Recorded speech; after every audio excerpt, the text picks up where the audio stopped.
చెప్పండి, ఎన్ని సంవత్సరాల నుంచి మీరు పూజలు చేస్తున్నారు గుడి? ఇంతకుముందు ఎవరైనా వచ్చి ఇక్కడ లేదు పెట్టదు గవర్నమెంట్ స్థలం అని చెప్పి ప్రయత్నం? లేదండి, అట్లా ఎవరు చెప్పలేదు, ఎవరు మాకు ఇన్ఫర్మేషన్ కూడా ఇయ్యలేదు. 80 ఏండ్లు మా తాతలది ఇది గుడి, ఇప్పటిది కాదు అక్క. పాత ఫొటోస్ ది 80 ఏండ్ల కింది ఇది గుడి, కొత్తది కాదు. అప్పుడు ఏ గవర్నమెంట్ లేదు, ఏమీ లేదు. అప్పట్లో ఇది మామూలుగా కూడా లేకుండే. మేము ఇంత హైట్ లకేని దిగి నీళ్లు ఉంటుండే, వర్షాకాలం వస్తే మొత్తం చెరువు. ఇంకా ఆ చెరువులో పోయి యాప చెట్టు కింద మొత్తం గడ్డలాగా ఉండి రాయి ఉండి ఆ మీద చిన్న గుడి ఉండే. ఇంకో ఇది అప్పటి గుడి ఇది అప్పట్లో. అయితే ఆ గుడి వెనకాల ఉన్న వాళ్ళు కబ్జా చేయనికి చూసి జరిగినప్పుడు గుడి కూలిపోయింది. అమ్మవారు చిన్నగా ఉంటుండే విగ్రహం. అప్పుడు గుడి కూలిపోయినప్పుడు ఆ మట్టిలో మాకు దొరకలేదు. అది ఇంకా ఆయన తప్పు తెలుసుకొని నాది తప్పు అయిపోయింది అని చెప్పేసి నష్టపరిహారం కింద నేను ఇన్ని ఇస్తా అనేసి ఆయన ఇచ్చినాడు. ఇచ్చిన దానికి అందులోకి మేము వీళ్ళని వాళ్ళని అందరినీ కలుపుకొని 200 టిప్పర్ల మట్టిని తీసుకొచ్చి ఆ గుడి గుంతని మొత్తము లేవల్ చేసి, అంటే మేము గుడి మట్టుకి ఖాళీ ప్లేస్ మొత్తం కాదు, ఓన్లీ మాకు గుడికి ఇప్పుడు మేము ఎంత కట్టినామో అంతకి చాలా ఉండే. కాకపోతే మాకు నడవడానికి రావాలి కదా. ఇప్పుడు అమ్మ ఆడుంది అంటే మనం పోవాలి అంటే దారి కావాలి కదా.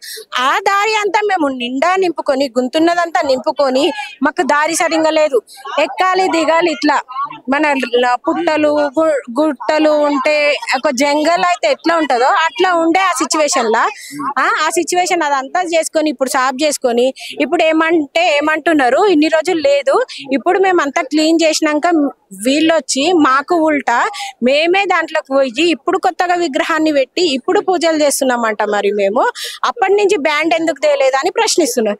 అప్పటి నుంచి మేము బ్యాండ్ తేయకపోవడానికి కారణం ఏంటిదంటే మేము నడిచేదే మా కష్టం ఉండే, అండ్ ఇంకా బ్యాండ్ వాళ్ళు వీళ్ళు అంటే మేము తీసుకోలేకపోయినాం. మరి మేము క్లీన్ చేసి 3 సంవత్సరాల నుంచి పెద్ద ఎత్తున వెళ్తున్నాం, బ్యాండ్ తోని వెళ్తున్నాం. మాకు దేవుడు వచ్చేవాళ్ళు షుగాలు లూక్కుంటూ వస్తున్నారు, మా ఇంటి దగ్గర నుంచి ఎత్తుకొని వస్తున్నాం. ఇక్కడ కూడా చేసి కాదు, ఇంటి దగ్గర చేసి అంత దూరంలో నుంచి ఇంత దూరంకి మేము బ్యాండ్ తోని వస్తుంటే ఇవన్నీ కనిపించలేదా? అవన్నీ చేసినాక చిన్న గుడి కట్టుకున్నాక విగ్రహం దొరకలేదు, దీపం ముట్టించుకున్నాము, ఓన్లీ ఇటుకలు పెట్టి చేసుకున్నాం గాలికి పోవద్దు అనేసి. ఇప్పుడు మేము మొన్న రీసెంట్ గా మళ్ళా చందా చేసుకొని విగ్రహాన్ని తెచ్చుకొని విగ్రహ ప్రదీక్ష చేసి హోమాలు చేసి బోనాలు చేసి అమ్మకి శాంతి చేసి అన్ని చేసినాక ఇంకా పైన స్లాబ్ ఏం లేదు. అయితే అమ్మ ఇంకా దేవుడు వచ్చిన వాళ్ళకి అడిగితే ఎట్లుందమ్మా మరి మీకు అంత శాంతి అయినా మంచిగా ఉందా అంటే అంత మంచిగానే ఉంది కానీ పైకప్పు లేదు, నేను ఎండకి ఎండాలి వానకు నానాలి, ఏంది ఇది మీరైతే ఇట్లనే ఉంటారు అని ప్రశ్నిస్తే మళ్ళా మా తాన లేకున్నా మాకు మేమే చందాలు చేసుకున్నాం. మాకు ఎవ్వరు డొనేషన్ ఇవ్వలేదు, ఏ గవర్నమెంట్ దగ్గరికి ఇవ్వలేదు, ఏమీ వేయలేదు. మాకు మేమే చందాలు చేసుకుని మేము డెవలప్ చేసుకుంటే దొంగతనంగా కాదు దొరలాగా ఈడికేని ఉష్కర, ఈడికేని కంకర, ఈడికేని సిమెంట్, ఈడికేని సీకులు, ఈడికేని మిల్లర్ పోయి లోపల వేస్తుంటే ఇన్ని రోజులు ప్రభుత్వం ఎట్లా కళ్ళు మూసుకుంది? అది గవర్నమెంట్ స్థలం అయితే అంతా వేసాక మీరు ఏం చేసిరు? స్లాబ్ అంతా పడ్డాక స్లాబ్ అయిపోయింది, ఆదివారం బోనాలు చేసే వాళ్ళు చేసిరు. మేము మంగళవారం పెద్ద ఎత్తున వెళ్తాం, మేము పెద్దమ్మకి మంగళవారం రోజు పెద్ద ఎత్తున మేము ఎత్తుకొని వచ్చినాక మాది అయిపోయినాక నైట్ 11 గంటల వరకు మేము లేడీస్ ఉన్నాం, 12 గంటల వరకు జెంట్స్ ఉన్నారు. అదే ఆ టైం వరకు ఎవరు రాలేదు. ఒక నైట్ లో వచ్చి ఏ గవర్నమెంట్ నైట్ లో పని చేస్తుందండి? ఇంకా ఏమీ లేదు, ఏ ఇన్ఫర్మేషన్ లేదు. ఇప్పుడు నేను చెప్పినా కదా, ఏ లీడర్ రాలేదు, ఎవరు చెప్పలేదు. ఇది నోటీసు ఇచ్చి ఇది తప్పు, ఇది ఇట్లా, దీనికి ఇట్లా ఎవ్వరు ఏమి చెప్పలేదు. వచ్చి హఠాత్తుగా నైట్ కి నైట్ గుడి కూల కొట్టేసినారు. గుడి కూల కొట్టేసినాక గేట్ కి తాళం వేసినారు. మా అన్న ఒక ఆయన వస్తాడు, మా వదిన మా అన్న వచ్చి గుడి క్లీన్ చేసి దీపం ముట్టించి నైవేద్యం పెడదాం అనేసరికి పోలీసు వాళ్ళు అడ్డుకున్నారు. ఇదేంది నిన్నంతా మేము ఇక్కడనే ఉన్నాము, ఏమి కాలేదు, ఏమైంది, ఇప్పుడు మాత్రం ఇట్లా అయ్యింది ఏంటి అని అనుకునేసరికి లేదు అని ఆపేసినారు. మా మరిది ఇంకో ఆయన ఉండి ఇది ఇట్లా కాదు, ఏం జరిగింది అసలు అమ్మవారికి ఏం జరుగుతుంది అని తెలియక వెనక నుంచి వెళ్ళి దుంకి వీడియోస్ తీసుకొని వస్తే పరిస్థితి మాకు అర్థమైనాక పెద్ద ఎత్తున మేము అందరము చేరుకున్నాం గుడి దగ్గరికి. మమ్మల్ని పోలీసులు అడ్డుకుంటున్నారు. అట్లనే దౌర్జన్యంగా వెళ్ళిపోయినాం గుళ్ళకి.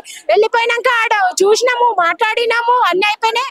మన పోలీస్ సార్ వచ్చేసి లేదు మీకు న్యాయం జరుగుతుంది, కేసు రాయండి రండి అన్నారు. సరే మాకు న్యాయం జరుగుతుంది అన్నారు కదా, మేము మాకు న్యాయం జరిగే వరకు కానీ పెద్ద మనుషులు మేము నడవలేము అనేసి ముగ్గురు కూర్చున్నారు. మేము జెంట్స్ ఎక్కువ ఉండే లేడీస్ తక్కువ ఉండే, మేము నలుగురం ఉండే ఇంకా లేడీస్ బయటకు వచ్చినాము. వచ్చిన తర్వాత వాళ్ళ ఐడియాలో వాళ్ళు ఉన్నారు, మాకేమీ లేదు అసలుకి. వాళ్ళందరూ ఏం చేసినారు, లేదు మీరు పోలీస్ స్టేషన్ కి రావాలి, అక్కడ కంప్లైంట్ చేయాలని చెప్పేసి జెంట్స్ అందరినీ అక్కడికి తీసుకెళ్ళినారు. మేము నలుగురం లేడీస్ బయట, ముగ్గురు లేడీస్ లోపల, మిగతా మొత్తం పోలీసు వాళ్ళే ఉన్నారు. ఇంకా మాది ఏమీ లేదు. మాకు ఉల్టా బెదిరిస్తున్నారు. ఏంటిది అంటే లేదు మిమ్మల్ని అరెస్ట్ చేశారు, ఇంకా మీరు జీవితాంతం కేసుల చుట్టూ తిరగాల్సి వస్తుంది, మీరు పోమంటే పోతలేరు అని పోలీసు వాళ్ళు మమ్మల్ని బెదిరిస్తున్నారు. అది న్యాయంగా అడిగినప్పుడు మీరు ఎట్లా బెదిరిస్తారండి? మేము అట్లా చేసిన వాళ్ళని ఇంకా తెలిసిన వాళ్ళని మా వాళ్ళని అందరినీ పిలిపించుకున్నాక మేము ఇచ్చేసి మీకు పొమ్మని చెప్తే అర్థమైతే లేదా, ఇంకా గుమ్మేస్తున్నారు, జమ చేస్తున్నారు, ఏం చేద్దాం అనుకుంటున్నారు మీరు ఇంకా అనేసి అడిగినారు పోలీసు వాళ్ళు. ఇక్కడ జెంట్స్ అందరినీ తీసుకొని అక్కడ పోలీస్ స్టేషన్ లో అరెస్ట్ చేసేసినారండి. బయటకి లాక్ వేయడం అంటే ఏంటండి మరి? మీరు అన్యాయానికే ఉన్నారు కదా, అది అయిపోయింది. ఇంకా మీరు ఇప్పుడు పోరా అంటే మేము ఒకటే మాట అన్నాం. నైట్ 8 గంటల వరకు కూడా ఇక్కడనే ఉన్నాం. నైట్ 8 గంటలకు విసుకొచ్చేసి లేదండి ఇప్పుడు మా వాళ్ళని అన్న పంపించండి, మేము తర్వాత ఏం చేయాలో అది చేసుకుంటామని రిక్వెస్ట్ చేసుకుంటే గానీ వాళ్ళని వదలలేదు. వాళ్ళని వదిలేటప్పుడు ఏం చెప్పినారంటే మీరు ఎంఆర్ఓ దగ్గరికి పోయి ఎంఆర్ఓ దగ్గర మాట్లాడాలి అన్నారు. నిన్న పొద్దున ఎంఆర్ఓ దగ్గరికి పోయేసరికి ఆడ ఎంఆర్ఓ మేడం లేదు. మా పెద్దవాళ్ళు ఇద్దరు లోపలికి వెళ్ళి ఎంఆర్ఓ మేడం తోని మాట్లాడతామంటే మేడం లేదు, ఫోన్ కాల్ లో మాట్లాడింది అంటే ఫోన్ కాల్ లో కావాలని ఇక్కడ కూర్చుని మరి కూల్చేపించింది అన్నట్టు నిజమేనా? ఆయన చెప్తున్నా నెక్స్ట్ స్టెప్ అక్క వీడియోది నెక్స్ట్ అయితే ఎంఆర్ఓ దగ్గరికి వెళ్ళమన్నారు. ఎంఆర్ఓ దగ్గరికి వెళ్ళమన్నప్పుడు మేమందరం ఎంఆర్ఓ దగ్గరికి వెళ్తే ఎంఆర్ఓ గారు చెప్పింది ఏంది, నేను లేను బయట వేరే దాని మీద ఉన్నాను, ఇప్పుడు నాకు రావడానికి వీలు లేదు అన్నది. చెప్పి జస్ట్ 2 నిమిషాలు కాలే ఇక్కడ ఉన్నారు, చైర్ వేసుకొని ఇక్కడ కూర్చున్నారు ఎంఆర్ఓ గారు. చెప్పి 2 నిమిషాలు కాలే ఎట్లా సార్ మీరు వీడియో ఆన్ చేయి? 2 నిమిషాలల్లో మీరు రావడానికి రెక్కలు ఉన్నాయా ఏమన్నా? అక్కడి నుంచి ఇక్కడ వరకు ఇక్కడికి వచ్చి మాకు అక్కడ ఏం చెప్తారు, లేదు ఇక్కడ నుంచి అది కలెక్టర్ ఆఫీస్ కి పోమన్నారు. కలెక్టర్ ఆఫీస్ కి పోతే కలెక్టర్ ఆఫీస్ గారు 3 గంటలకు అపాయింట్మెంట్ ఇచ్చారు.